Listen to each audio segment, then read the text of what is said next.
Hey guys, what is up and welcome to another random commentary. In this one, I will be playing Draven in the Platinum ELO. I believe I was Platinum 3 while I was playing this game because I recently actually just hit Platinum 2 on my Smurf. And I am going to be duo queuing with my friend as usual, L Rar Rar L. I mean, yeah, interesting name. Anyways. So I've been playing a lot of ADC, and as I'm sure many of you know, I play a lot of ADC on my Smurf, and that's pretty much my main role now. I mean, sometimes I even feel like I'm better at ADC than I am at middle nowadays, just because I play it so much. And I'm not sure why. I just like playing it, and I just feel like it's a lot of fun. I like the positioning aspects of ADC. I love like how they can carry that hard, you know, in team fights, and how they just are so influential, and just I don't know. I just feel like ADC is just very carry dependent. Like they carry very well, like, you know, they're very strong, and it's hard to shut them down, but it also requires a lot of skill to be able to position yourself properly, all that good stuff. So that's pretty much why I like to play a lot of ADC, and this one I'm going to be bringing you guys some Draven gameplay, pretty much showing that, you know, Draven is still pretty good. Recently he actually had his passive change to something that's a bit better, so now instead of giving every time you kill someone half of the current stacks you have, and, you know, like, what was it, 3 gold or something per stack, now it's all the stacks every single time, but 2 gold per stack, which usually will be better. If you're, I think, 50 or 100 stacks or more, it's a lot better. So I mean, that's pretty good, so I like that. It's a lot better that it's all the stacks now rather than half the stacks. So, you know, I mean, it's easier to snowball, and it's not like as, I don't know, useless anymore. So it's a pretty good passive now. So it's not the best. I mean, don't get me wrong, it's still not as good, but it's definitely not the best passive. So again, I want to bring this gameplay just to show you guys, you know, Draven is still pretty good. I mean, I am laning against the Vayne, so that's a little unfair, to be completely honest, but I mean, you know, it's still a pretty good gameplay. I mean, there's a lot of clips, you know, that just happen, and it's really cool. So anyway, Draven, if you don't know, what you usually want to do is you want to max Q first on him, because it's just obviously his main ability. That's what you auto attack with. That's pretty much your bread and butter. That's what makes Draven Draven. Next, level 2 is usually when you have a choice. Now, most people, and myself included, will usually go for the W at level 2. The reason you want to go for the W at level 2 is because it's a lot easier to harass with. You just pop the W, you run up to them, you auto attack, and then you run back, or maybe throw in another auto attack, and you just run back. And since you have that extra jolt of movement speed, you know, it's hard for them to react to it because it's just really fast happening. And on the top of that, after you know, maybe throw an axe or 2 at them, you catch it, and then as a result, the W goes off of cooldown. So you can just pop it again and run away faster, maybe go back and harass again. You know, depending on the situation, you have to kind of read it. You know, you have to see what they're doing. You have to just kind of go with it and flow with the water, if you will. I don't know, that's a pretty bad example. Anyways. So with Draven, you want to try rushing just raw damage really fast. I think it's the best thing that Draven has. I mean, he's someone that I enjoy building just flat damage, so like a Bloodthirster, like an IE, just an Infinity, or rather Last Whisper, and then maybe I'll get a PD. Sometimes I will go Bloodthirster to a PD. It's all situational. If I feel like I need the movement speed, then, you know, I will get it, but usually I'll just go for the raw damage, just because I feel like he's someone that can do that, because he gets attack speed and movement speed from his W, and his Q is just very strong at scaling off of AD, especially once it's at level 5. I mean, that's why I like it a lot. So I mean, that's just personal preference, I think. So I mean, if you guys don't like that, if you want to go maybe the more safer build where you go Bloodthirster to PD, go for it.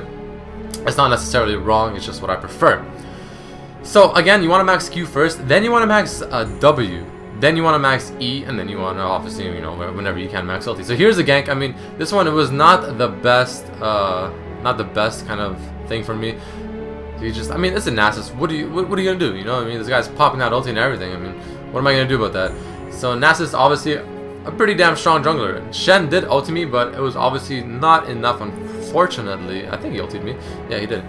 But it was not enough, so I mean, I died there, but it's okay, because, you know, it's going to take a lot more than that to take away the big bad Draven. So here Pantheon comes down with Udyr and really good gank, or I guess counter gank, or whatever you want to call it.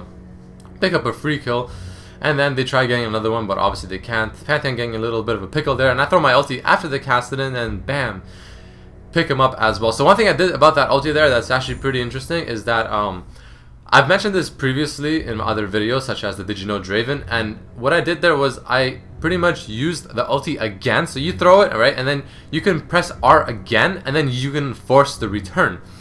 What you want to do is, if you don't force the return and you let it just kind of hit the champion by itself and then come back by itself, what it does is it tends to go a little like past the champion, so in that case Kassadin. If I didn't return it myself, it would have went past the Kassadin a bit farther, and it would have gave him a good like second or two to react and dodge the second blow, because I needed both blows to kill him there.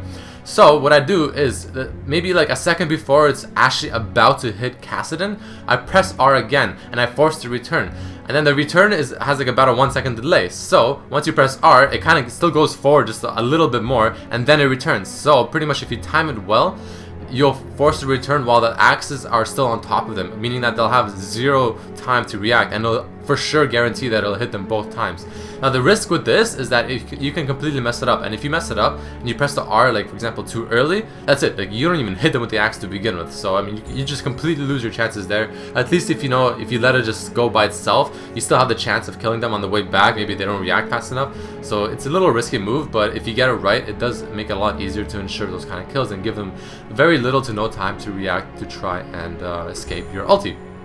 So that's a pretty cool tip. I recommend you guys try to maybe, try to get used to, or try to like understand or learn. Not easy, but again, if you can get the hang of it, it's pretty helpful. So like I said with Draven, raw damage, very good. And in laning phase, he's extremely strong. I mean, because he's Draven, right? I mean, he's not as strong as he used to be back when his passive was the old one, but he's still pretty good. So, I mean, the Q damage is ridiculous. The E, oh my god, look at that burst damage. It's pretty ridiculous. Still pretty good. The thing with summoner spells also is that usually you do want to run barrier. I mean, if you're not really aware of when do I run barrier on ADC, when do I run cleanse on ADC, okay, I think it's kind of personal preference. For example, if you're like confident in yourself, like if you're up against a Leona support and you're like, you know what, I don't really care about her, I feel like I can dodge her E. Okay, fine, go barrier, that's fine, whatever, right? You can go barrier. But if you're playing safer, or if you don't want to like risk anything, you go cleanse. Because sure, you can dodge her E, but once Leona gets level 6, she can just initiate it with her ultimate, and that's a lot harder to dodge because it's a lot faster, it's more range, so it's harder to dodge.